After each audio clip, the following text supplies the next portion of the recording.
Hey everyone, welcome. Today we're looking at how to make a green screen video using WeVideo.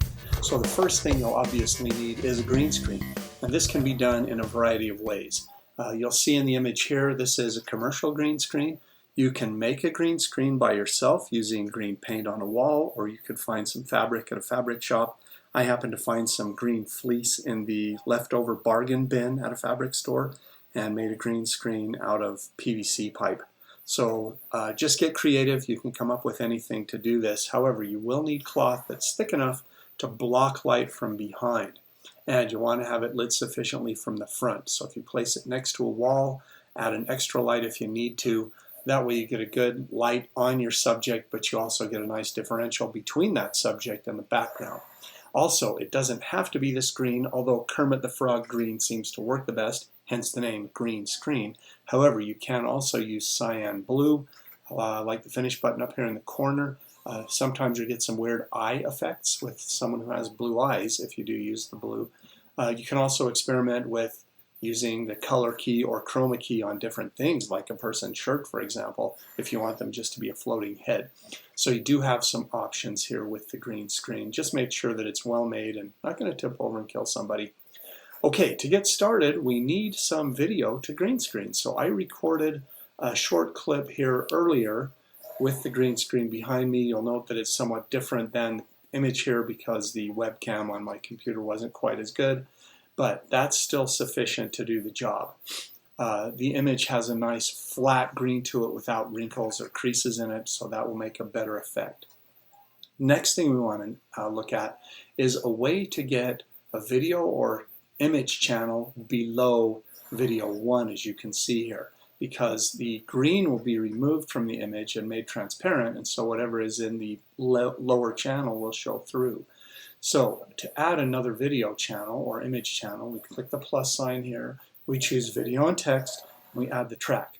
Now it gets added at the top, and WeVideo treats this like a stack with things at the bottom being hidden by things on top. So we'll need to take this and move video channel 2 down until it's below video 1, and now it's behind it in the stack. Now what we need is an image or video to place behind the green screen channel. So if we look in images and select, for example, Paris, France, we'll get some images here. And so maybe we can add this Arc de Triomphe right there, drag it out just a touch to make it a shade longer. Maybe this nice image of the Eiffel Tower in the evening, pull it in, drag it out to be a little bit longer.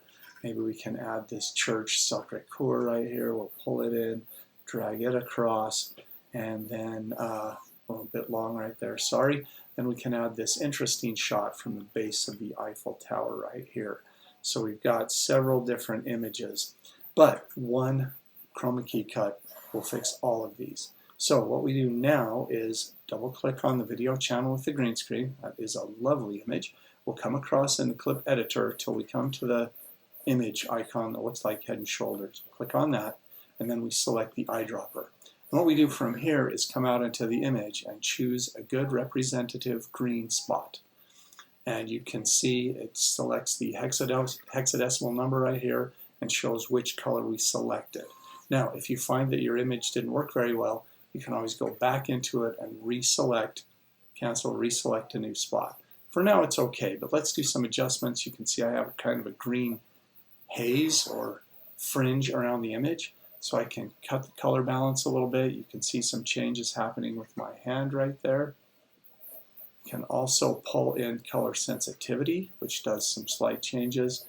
The defringing also does some things, and so if I drag this slider, it gets a little bit more clear. Now this will help if you have someone with longer hair, for example, or a collar on their jacket. My hand is moving, so we never do get that quite as clear, but for now this is reasonably good. So we'll save that change. And it doesn't look too terrible in front of the image, but I am taking up most of the screen. Looks like the light's coming out of my head instead of the Eiffel Tower.